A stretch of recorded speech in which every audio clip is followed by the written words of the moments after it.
Welcome to Mr. Brown's Basement, a channel devoted to sharing the craft of repairing, restoring, and modifying vintage electronic gear, and other random stuff. The next task is to deal with the dial face and the dial string.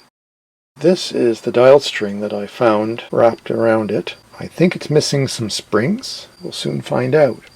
To get to this, we need to take out some screws here and on the other side, and then we'll have a better sense of what it looks like. Here's the dial face removed. It's in really rough shape.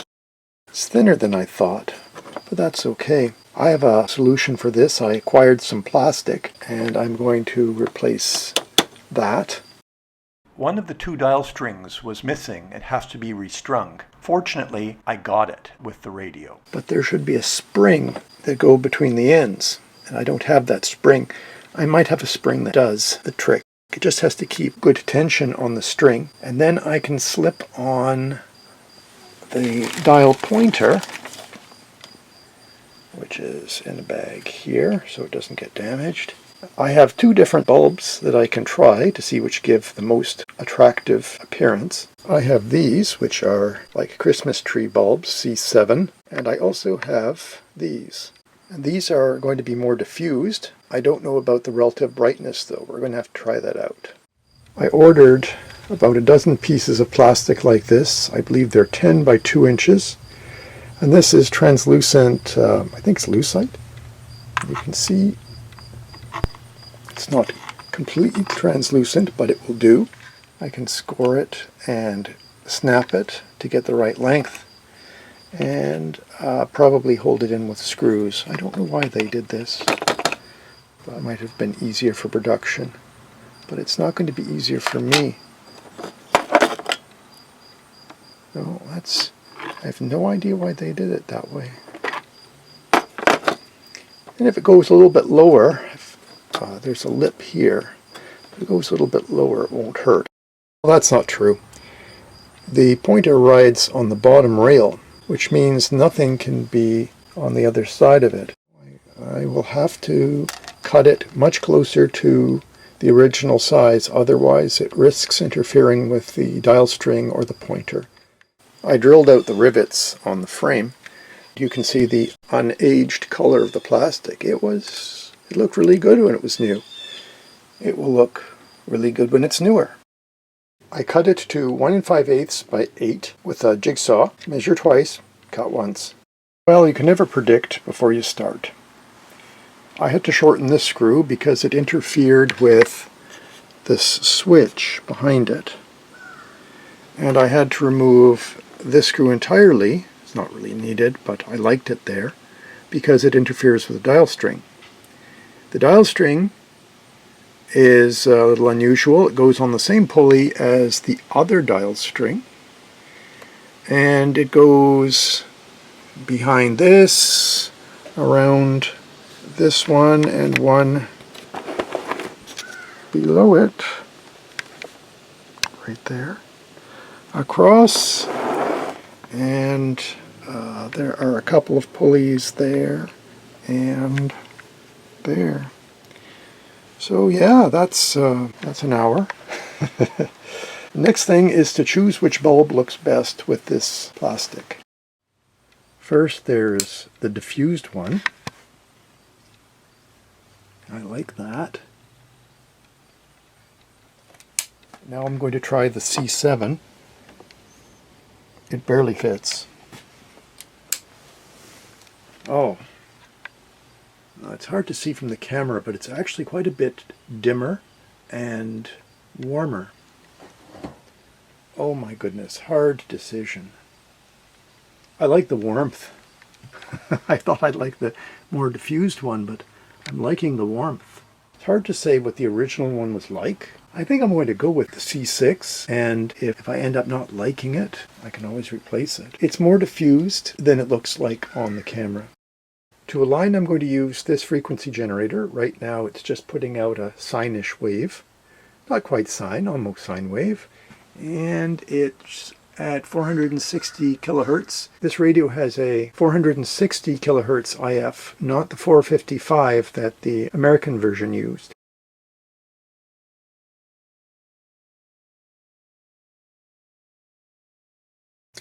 With this set and other sets of this age, the IF transformers contained fixed transformers and variable capacitors, which means you can get away with using metallic screwdriver to adjust the transformers. With newer ones, they put in fixed capacitors and variable transformers. In that case, you had to use a special non-metallic alignment tool because something like this would detune the transformer you were trying to tune. Fortunately, I don't have to worry about it this time. The frequency generator warmed up, going through a 0.05 microfarad capacitor to the antenna input, which is what's called for. We've got the output, which is supposed to go to a meter. It's going to go to a scope instead, which is basically a meter, connected to one leg of the speaker and to ground. The antenna loop is connected up as it needs to be. So what I'm doing is I'm tuning these 4 slugs for maximum output. It does make a huge difference.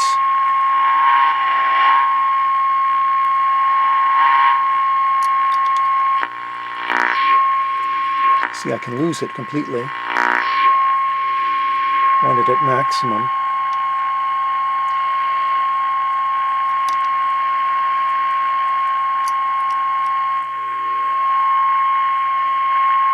Yeah, there's a sweet spot somewhere where you get maximum output.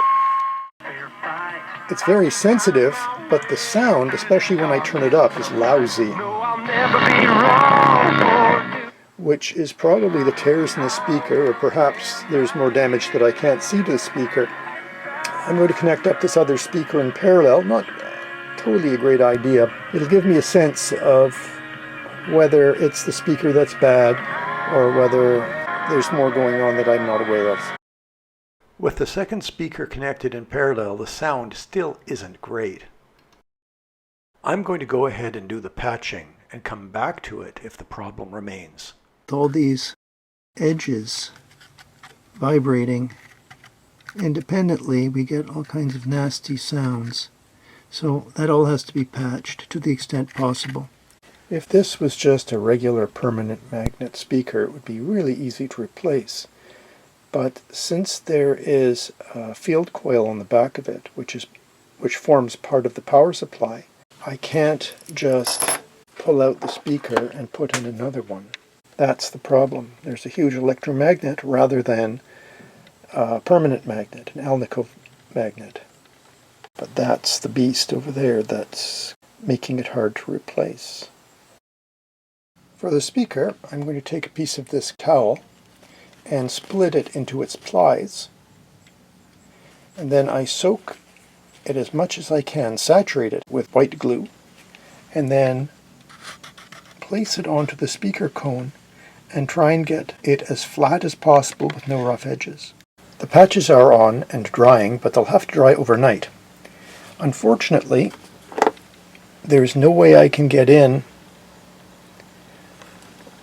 underneath where the rips are because of the frame of the speaker. There might be some loose fibers sticking out there that I can't do anything about.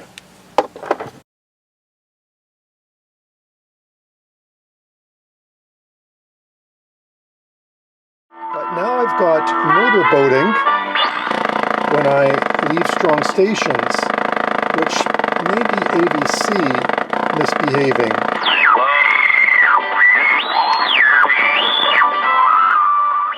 Something weird is going on.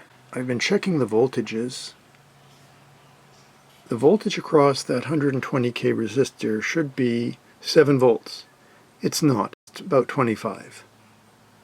This resistor here, on every version of this chassis, is 1 megaohm. Well, that's not 1 megaohm, is it? That's 100k. I have a feeling somebody was being creative and fixed a problem that didn't exist, or created a problem. This resistor over here, 330k, had migrated up to 541k. And in this circuit here, this should have been 1 meg, 1.0 meg. It was 100k. This should have been 120k, and it was actually 153k. So there were issues in the power supply. The first grid bias was way off on the output tube, which would lead to terrible distortion and possibly oscillation. That's exactly what I was getting. As I've been replacing the resistors, this lug here on the tube socket broke off. Metal fatigue. To replace this whole socket would take easily an hour, and I am not up to it. Pin 6 of this tube does nothing. All this is a junction point. I'm going to take a shortcut. I'm going to install this terminal strip. So I'm going to move this junction point to this place here, and it will do exactly the same thing and save an awful lot of time. So instead of the junction being on that broken lug, it's now on this terminal strip.